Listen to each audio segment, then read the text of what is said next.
Perkenalkan, nama aku Najmi Saida.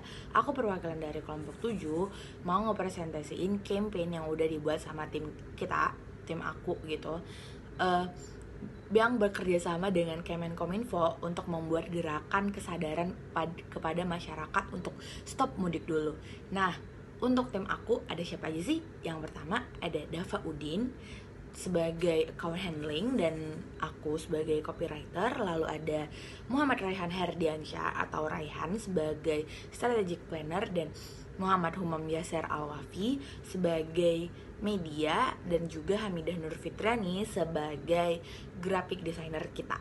Nah, sebelum masuk ke semuanya, kita harus tahu dulu dong, masalah apa sih yang lagi terjadi gitu, yang lagi terjadi saat ini gitu kan. Kenapa harus ada campaign tunda mudik? Nah, pertama adalah keinginan para pekerja yang merantau khususnya di Jabodetabek, Jakarta, Bogor, Depok, Tangerang, dan Bekasi untuk mudik.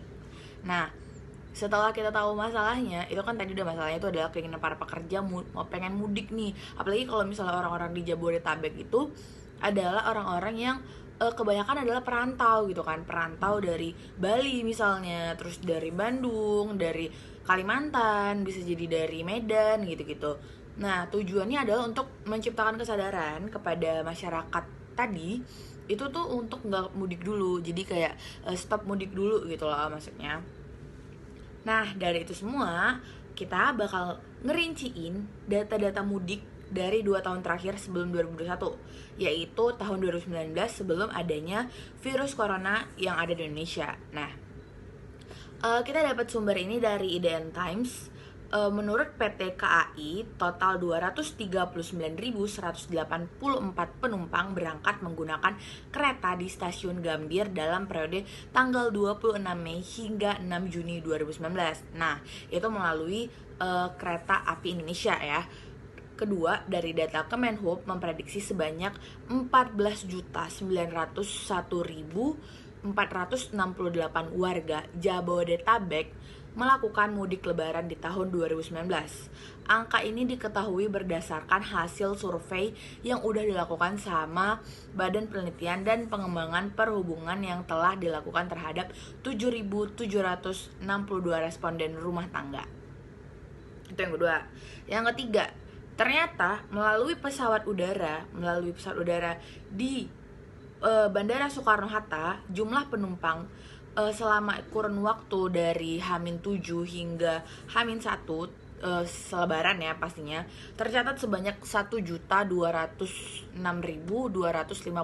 penumpang. Nah, itu untuk tahun 2019. Nah, selanjutnya di tahun 2020 yang kita ketahui udah terjadi nih virus corona, bukan maksudnya udah masuk virus corona ke Indonesia. Itu tuh volume lalu lintas dari periode lebaran tanggal 17 sampai 23 Mei menurun sebesar 62% dari lebaran tahun lalu, yaitu dari 1,21 juta unit jadi 465.582 unit. Sementara yang masuk ke daerah Jabodetabek H+1-nya juga turun signifikan sekitar 68%. Wah, itu lumayan ya. Nah, yang kedua, pada hari pertama libur lebaran tahun 2019, kan kendaraan yang keluar dari wilayah Jabodetabek tadi sekitar 197.000 unit. Sementara pada H+1 lebaran tahun 2020, wilayah Jabodetabek tercatat hanya sekitar 37.000 aja. Dan itu anjlok banget, yaitu sekitar 81% ya. Itu cukup jauh. Nah, yang terakhir ada pun total traffic pada H+1 dan H+2 lebaran atau dari tanggal 25 sampai 26 Mei 2020 sebanyak 111.022 kendaraan, dan volume lain yang menuju Jakarta turun sekitar 66%. Nah, dibandingkan dengan lain periode yang sama tahun sebelumnya gitu. Dan sumber ini kita dapatkan dari kompas.com. Untuk tahun ini, karena datanya belum ada, tapi di tahun 2021, Ketua Satuan Tugas Penanganan COVID-19 yaitu Doni Monardo mengeluarkan aturan baru nih, aturan yang kayak itu lagi gempar banget ya, lagi happening banget, apalagi tuh baru-baru aja terjadi kemarin banget hari Kamis tanggal 22 April 2001. Dia ngeluarin apa sih, memperketat perjalanan mudik keluar kota hingga tanggal 5 Mei 2021. Nah, awalnya itu sempat jadi berita yang simpang siur, soalnya orang-orang tuh memahaminya bahwasanya itu kayak nggak boleh mudik dari tanggal 22 April gitu. Ternyata itu hanya memperketat saja gitu ya. Nah, aturan tersebut merupakan adendum surat edaran nomor 13 tahun 2001 tentang peniadaan mudik hari raya Idul Fitri tahun 1442 Hijriah dan upaya pengendalian penyebaran COVID-19. Takutnya kan biasanya kalau misalnya udah mau deket-deket lebaran, udah pasti orang-orang tuh pengen mudik gitu loh, khususnya dari daerah Jabodetabek gitu kan. Nah, aturan itu tuh menegaskan maksud dari adendum itu adalah mengatur pengetatan persyaratan pelaku perjalanan dalam negeri gitulah, PPDN kan namanya, selama H-14 peniadaan mudik dan H+7 peniadaan mudik. Setelah kita mengetahui data-data yang udah tadi aku sampaikan, nah selanjutnya kita masuk ke target audience dan karakteristiknya.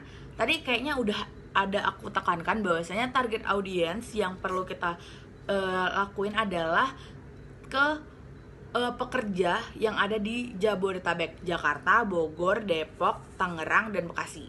Nah, usianya diperkirakan dari 25 hingga 35 tahun dan jenis kelaminnya laki-laki dan perempuan, lalu status ekonominya adalah sosial menengah ke bawah dan tingkat pendidikannya SMA D3 dan S1. Karena kebanyakan para pekerja itu kan merantau dari kota-kota lain, berharap bahwasanya bekerja di Jakarta lebih baik. Nah, makanya setiap akhir pekan atau setiap liburan gitu, nggak usah akhir pekan sih, maksudnya kayak liburan yang libur nasional gitu, yang dia long weekend, bener-bener panjang liburnya, berharap untuk bisa bertemu keluarga di rumahnya masing-masing gitu. Kebanyakan juga itu adalah pekerja-pekerja atau karyawan-karyawan atau bahkan buruh yang ada di Jakarta gitu. Nah, untuk medianya kita ingin menyampaikan melewati billboard gitu. Kenapa kita pengen nyampein di billboard? Soalnya kan kebanyakan para pekerja karyawan itu tuh menggunakan kendaraan umum ya, seperti Transjakarta ataupun KRL gitu ya. Nah, yang kayak gitu-gitu kita tuh pengen terpampang jelas besar, atau tuh ada di halte gitu loh, dekat-dekat halte.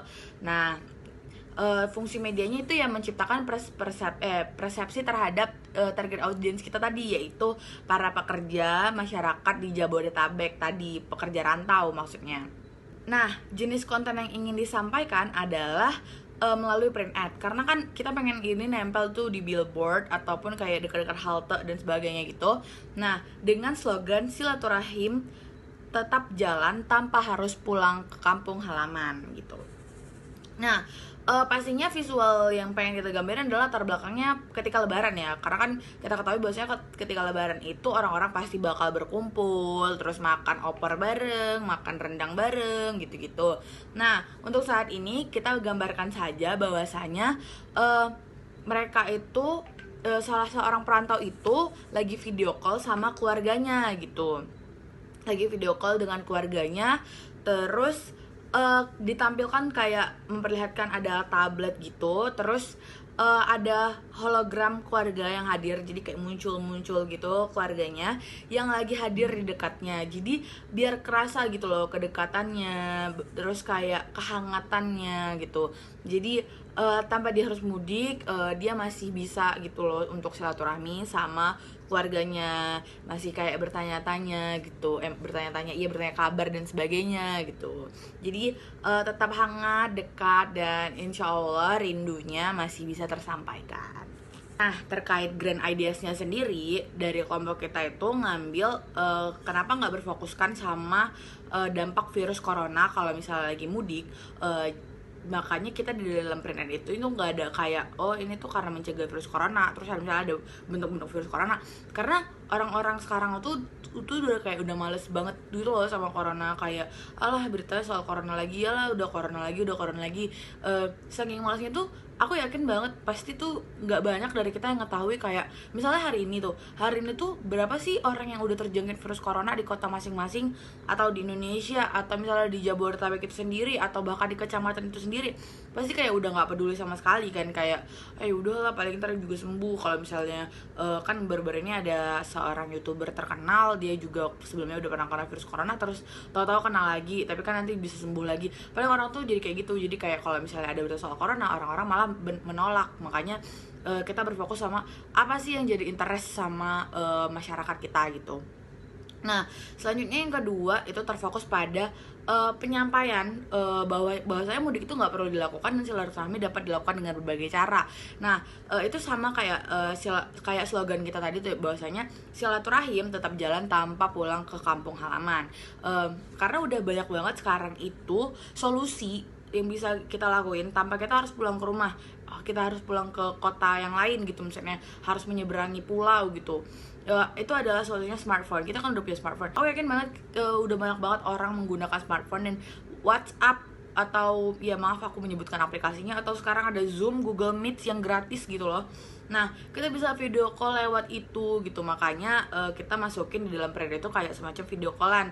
Terus solusi lain mungkin bisa menambahkan kayak hampers gitu kan.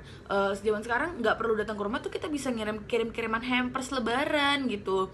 Kalau dulu namanya parcel mungkin ya, mungkin sekarang gaulnya itu disebut hampers gitu. Nah, solusi lain juga bisa dilakuin, misalnya mau ngasih THR dengan banyaknya e-wallet yang bertebaran gitu loh, mulai dari GoPay, OVO, ShopeePay dan sebagainya. Itu bisa transfer dan orang-orang juga tetap seneng gitu loh.